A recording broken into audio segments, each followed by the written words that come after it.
Каго Лукашенко звольніў сваім новым указам, хто абараняе яго вядомую сваячку, а таксама што вядома пра міліцэйскага начальніка, які дапамагаў забойцам. Вітаем, сябры! Гэта наша Ніва, і зараз мы ўсё вам раскажам. Стаў вядомы фінал палкоўніка міліцыі, які быў на зарплаце ў забойцаў і бандытаў. Гаворка ідзе пра Мікалая Лосева, які кіраваў крымінальным вышукам гомельскай абласной міліцыі. Падчас гэтай працы ён крышаваў сумна вядомую банду Марозава, якая дзейнічала з канца 80-х да сярэдзіны 2000-х у Гомелі і Гомельскай вобласці і лічылася самай буйной і жорсткай на тэрыторыі Беларусі. На рахунку банды было больш за 100 злачынстваў і каля 20 трупаў, прычым забівалі як бандытаў канкурэнтаў, так і выпадковых гараджан. Дзейнічаць беспакарна марозаўцам дапамагала міліцэйскае прыкрыццё. Яны банальна плацілі палкоўніку Лосеву. Следству не ўдалося дакладна даведацца, колькі грошай ён атрымаў, але з асобных паказанняў вынікала, што гаворка ішла як мінімум пра $1000 у месяц. А за перадачу асабліва важных звестак міліцыянт атрымліваў да $20 000.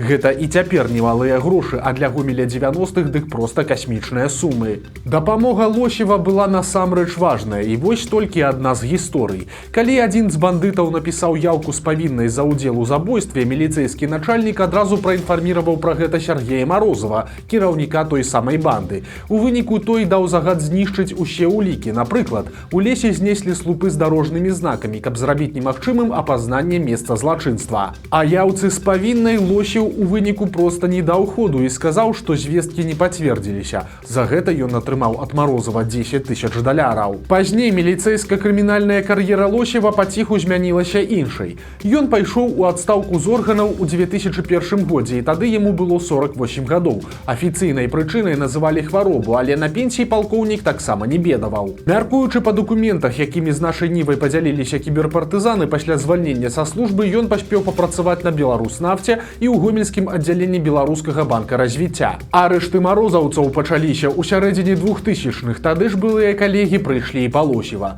На судзе, які праходзіў у 2006-м, міліцэйскаму начальніку прысудзілі ажно 18 гадоў зняволення. Гэта вельмі шмат, але адносна смяротных прысудаў 3 кіраўнікам банды можна лічыць, што прадажнаму палкоўніку яшчэ пашанцавала. У выніку Лосеў, як былы сілавік, трапіў у калонію ў Віцебску, якая спецыялізуецца на такіх персанажах, аднак тэрмін да канца ён не адбыў. Лосеў не дасядзеў каля 4 гадоў, бо ў 2018-м памёр проста ў калоніі.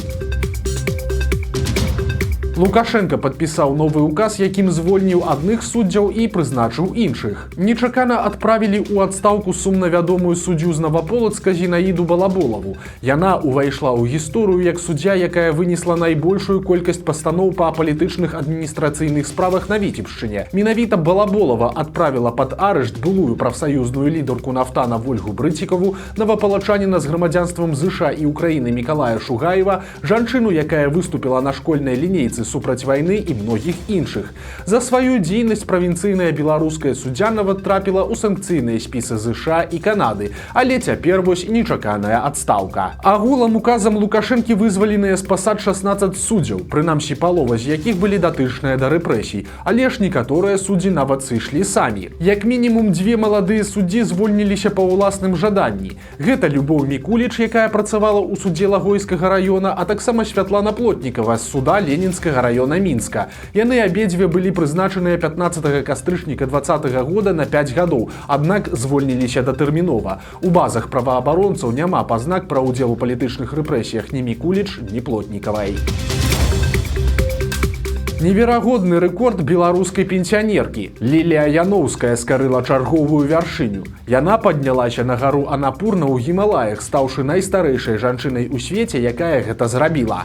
Паведамляецца, што цяпер жанчына адпачывае ў прамежкавым лагеры перад тым, як працягнуць спуск. Адметна, што Анапурна стала для Яноўскай 9-й вяршыняй з 14 8-тысячнікаў. Сярод тых, дзе яна ўжо была, ёсць і найвышэйшая вяршыня свету Эверест. На ўсіх скораных вяршынях жанчына уздымае нацыянальны бел-чырвона-белы сцяг.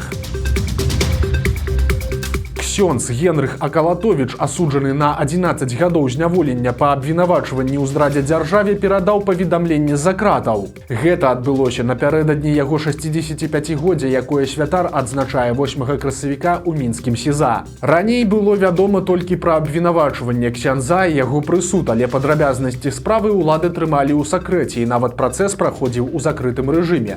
Але ж цяпер Акалатовіч паведаміў, што яго абвінавацілі ў шпіянажы на карысць Польшчы і Ватыкана. Сам святар назваў гэта грубай правакацыяй. Ён падкрэсліў, што ніколі не быў нічыім шпіёнам, што ён слуга Бога, і такім чынам улады судзяць не яго, а ўсю каталіцкую царкву Беларусі. Акалатовіч назваў працэс па сваёй справе палітычным. Ён кажа, што ў яго справе няма ні слова праўды і ні аднаго факту, які выкрывае шпіянаж, а ўсе абвінавачванні будуюцца на хлусні, пагрозах і шантажы. Ксёндз падкрэсліў, што з дзясяткаў сведак, сярод якіх ёсць чыноўнікі і вайскоўцы, ніхто не даў супраць яго выкрывальных паказанняў.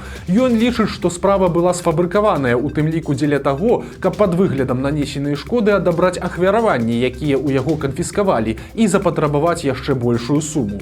Акрамя таго, стала вядома, што святара схілялі да правакацый супраць некаторых каталіцкіх іерархаў, але ён адмовіўся ў гэтым удзельнічаць. Хто абараніў ад санкцый нявестку Лукашэнкі і жонку яго сярэдняга сына Дмітрыя? Праект бюро даведаўся цікавы інсайт. Па іх звестках, Ганну Лукашенка Літва хацела ўнесці ў еўрапейскія санкцыйныя спісы, але гэта па выніку заблакавала Славакія. Журналісты звярнуліся па каментарыі ў літоўскае і славацкае міністэрствы замежных спраў. Там не пацвердзілі гэтую інфармацыю, але і не абверглі. Але ж дзіўнага тут нічога няма. Цяперашні прэм'ер-міністр Славакіі Роберт Фіца адкрыта выступае за нармалізацыю адносін з Беларусю і Расіяй. Александр Лукашенка нават запрашаў яго ў брэсцкую крэпасць у маі гэтага года, а летась Лукашенка і Фіца абмяняліся віншаваннямі з нагоды юбілеяў. З іншымі еўрапейскімі кіраўнікамі Лукашенка такой прыязнасці не дэманструе.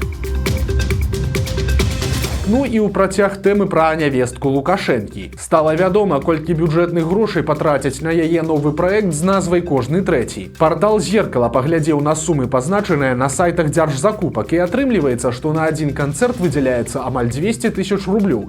З іх амаль 93 000 пойдзе на арганізацыю і правядзенне канцэрта, а астатнюю суму выдаткуюць на абсталяванне. Агулам такіх канцэртаў будзе 7, то бок на іх патрацяць прыкладна 1 400 000 бюджэтных грошай. Але і гэта не ўсё, бо на канцэрты ў Мінск будуць прывозіць і бюджэтнікаў з рэгіёнаў. На аўтобусы і квіткі грошы возьмуць з абласных бюджэтаў. Напрыклад, структура брэсцкага аблвыканкама замовіла 2 аўтобусы, каб дэлегацыя з Пінска змагла трапіць на мерапрыемства, і на гэта далі 6 000 беларускіх рублёў. Яшчэ адзін аўтобус адпраўлялі з Баранавічаў, але заплацілі ўсяго толькі 3 000. Таксама толькі брэсцкі аблвыканкам замовіў ажно 1300 запрашальных квіткоў на адзін з канцэртаў Лукашэнкаўскай нявесткі.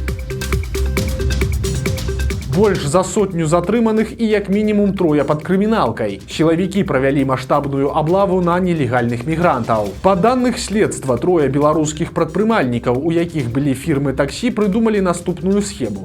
Яны фіктыўна наймалі на працу грамадзян замежных краін, пераважна з Туркменістана. Такім чынам замежнікі маглі атрымаць легальныя дакументы для афармлення часовага знаходжання ў Беларусі. Само сабою, такія паслугі беларусы прадастаўлялі не бясплатна. Калі іх кліент атрымліваў дакументы, то выплачваў ад $150 аднаразова, а пасля яшчэ і вымушаны быў плаціць адкаты штомесяц. Агулам такімі паслугамі скарысталіся больш за 200 замежнікаў. Цяпер лавачку прыкрылі, і 3 беларусаў знаходзяцца пад вартай. Іх чакае суд за арганізацыю нелегальнай міграцыі і ад 3 до 7 гадоў за кратамі. Акрамя таго, сілавікі затрымалі каля 100 замежнікаў, якім фігуранты справы дапамагалі застацца ў Беларусі нібыта на законных падставах. Многія з іх працавалі тут таксістамі ці падсобнымі рабочымі на рынках і будаўнічых аб'ектах. Цяпер іх усіх чакае дэпартацыя.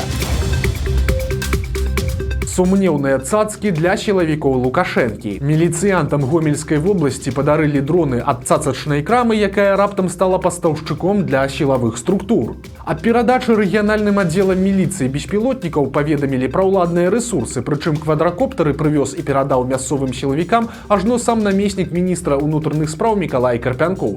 Для гэтага ён спецыяльна праехаўся па памежных з Украінай райцэнтрах і наведаў Хойнікі, Лоеў, Ельск, Нароўлю, Брагін і Мазыр. У паведамленнях прапаганды удакладняецца, што дроны будуць выкарыстоўвацца пры навучанні атрадаў народнага апалчэння, а тэхніка стала падарункам ад кампаніі Хобі Парк. Але партал Флагшток заўважыў, што правінцыйным міліцыянтам падарылі мадэлі 5X8. Гэта адзін з самых танных непрафесійных дронаў, які каштуе менш за 2500 рублёў. Але больш цікавая тут гісторыя кампаніі-пастаўшчыка. Кампанія Хобі Парк – гэта прыватная фірма, якая ў сацыяльных сетках пазначае сябе як крама цацак, тэхнікі і электронікі. У той жа час у каталогу Тибо кампанія нечакана прадстаўлена як дыстрыб'ютар найбуйнейшых вытворцаў прафесійных беспілотнікаў і абсталявання для процідзеяння іх незаконнаму выкарыстанню. Акрамя таго, адзначаецца, што фірма аказвае садзейнічанне органам дзяржаўнай улады і кіравання ў вырашэнні дзяржаўных задач, накіраваных на выкарыстанне беспілотных лятальных апаратаў.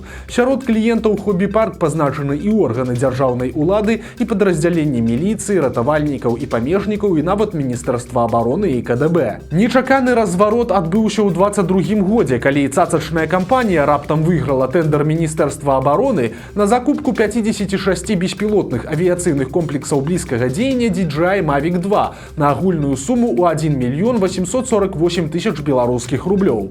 Прычым цана на дроны апынулася завышанай, але ж ва ўладаў падобна пытанняў ані да кампаніі, ані да яе цэнаў не ўзнікла, бо, як бачым, Хобі Парк працягвае супрацу з сілавымі ведамствамі. Сямейны скандал пенсіянераў скончыўся хуткай, сілавікамі і крыміналкай. У Асіповічах пасварылася немаладая пара, а прычынай стала тое, што 73гадовы муж паехаў ранкам на дачу і вярнуўся пад мухай. У парыве эмоцый жанчына, якая гатавала ежу, схапіла з пліты рондаль з гарачай вадой і выліла яе на мужа. У выніку той атрымаў сур'ёзныя апёкі і нават выклікаў хуткую дапамогу. Мужчыну шпіталізавалі, а вось яго жонку цяпер чакаюць вялікія праблемы. На яе завялі крыміналку за цяжкія цялесныя пашкоджанні, нанесеныя састарэлай асобе. Адметна, што пара пражыла разам 47 гадоў, але залатое вяселле, падобна, пенсіянеры будуць сустракаць паасобку, бо жанчыне цяпер пагражае ад 5 і да 10 гадоў за кратамі. Хітрыкі дробнага чыноўніка скончыліся дрэнна. Сілавікі звярнулі ўвагу на адно з паспяховых дзяржпрадпрыемстваў Гродзенскай вобласці. У поле зроку аператыўнікаў гаспадарка трапіла за сістэматычных крадзяжоў. Высветлілася, што дырэктар, яго намеснік і кіроўца прысвоілі звыш 3,5 тысяч літраў паліва, але далей весялей, і падчас праверкі выявілі, што рэнтабельным дзяржпрадпрыемства было толькі на паперы. На працягу 2 гадоў 48гадовы кіраўнік даваў указанні галоўнаму бухгалтару уносіць у дакументы загадзя ілжывыя звесткі аб фінансавым стане арганізацыі. У выніку гэтыя начальнікі яшчэ і выпісвалі самі сабе прэміі за нібыта рэнтабельную працу. Сілавікі ацанілі шкоду ад такога кіраўніцтва ў 180 тысяч беларускіх рублёў. Цяпер начальства знаходзіцца пад вартай і фігурантам пагражае да 10 гадоў калоніі. Вось такія навіны аўторка. Падпісывайцеся на канал, стаўце лайкі альбо дызлайкі і выказвайце заўвагі ў каментарах. І, канешне, чытайце нашу Ніву, глядзіце нашу Ніву і любіце Беларусь. Да сустрэчы заўтра.